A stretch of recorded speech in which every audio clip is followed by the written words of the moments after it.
As a team, we worked hard to understand the multiplicity and variability of cultural values and how traits underlay all key components of leadership, specifically across the concept of cultural context.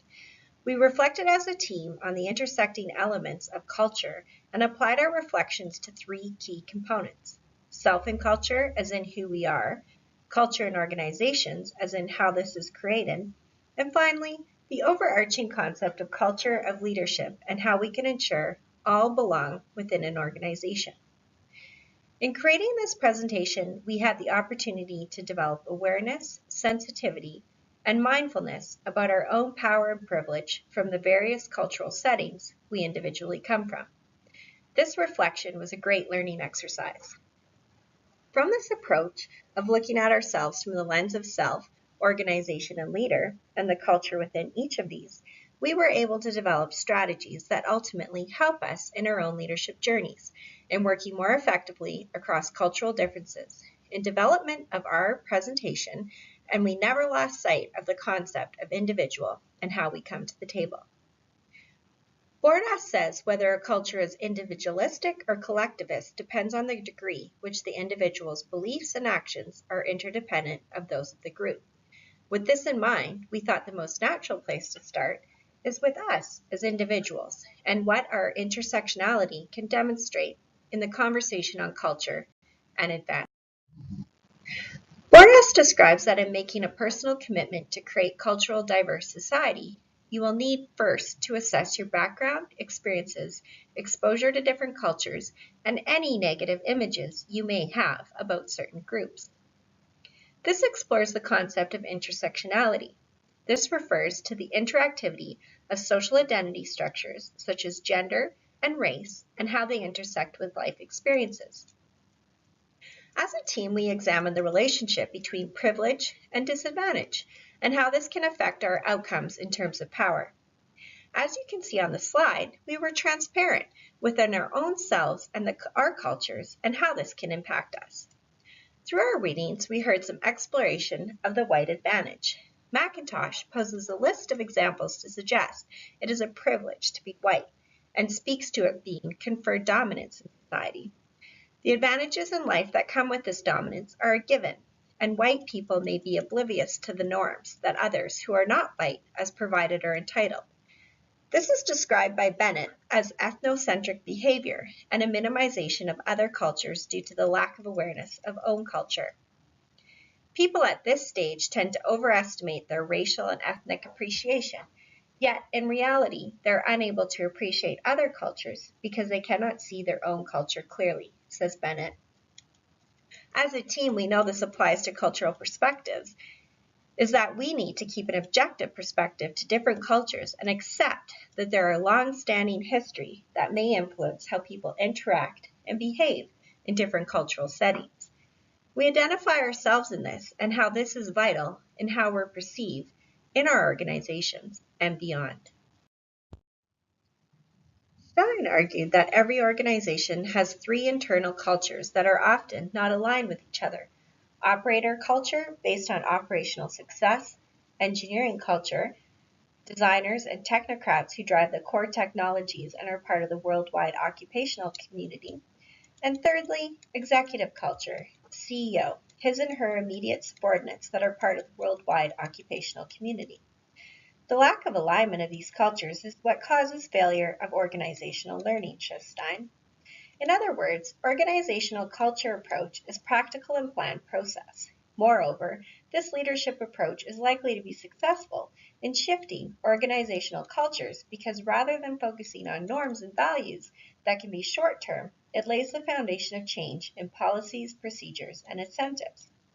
As Jackson Perry says, it follows then that this leadership approach has been the key focus of many leadership consultants and managers who are tasked with change organizational cultures. Cultural adaptability and flexibility have become essential leadership skills. For example, whether a culture is individualistic or collectivist depends on the degree which individual beliefs and actions are interdependent of the group. We cultures emphasize group opinions and actions, and they stress psychological closeness. Individual goals are integrated with those of the collective.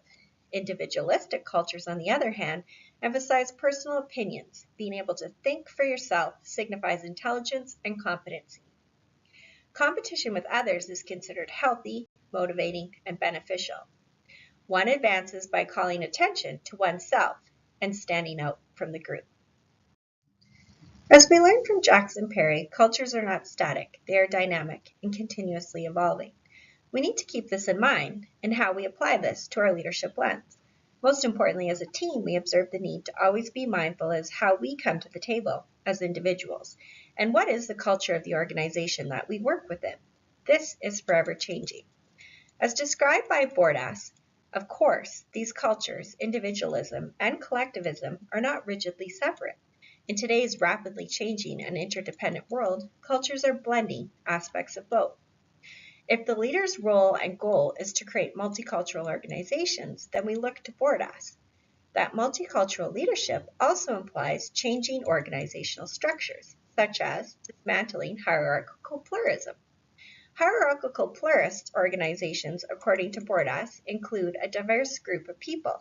However, they must assimilate, adhere to dominant cultural values, and follow prescribed behavior. This hierarchical pluralism prevents organizations from genuinely benefiting from cultural diversity. We can learn from our indigenous communities in the way of leading in the respect of how they had to bridge many worlds since colonization began, and how their communities are less hierarchical and leaders come in and out depending on the needs of the community. Leadership is considered a burden and at the same time a commitment to your community, as said by Kenny. Cortes goes on to describe a shift of egalitarian pluralism as a representation of all people in an organization, not just those who have traditionally held power. Changing structures, norms, and the value is key to egalitarian pluralism and the foundation for multicultural leadership.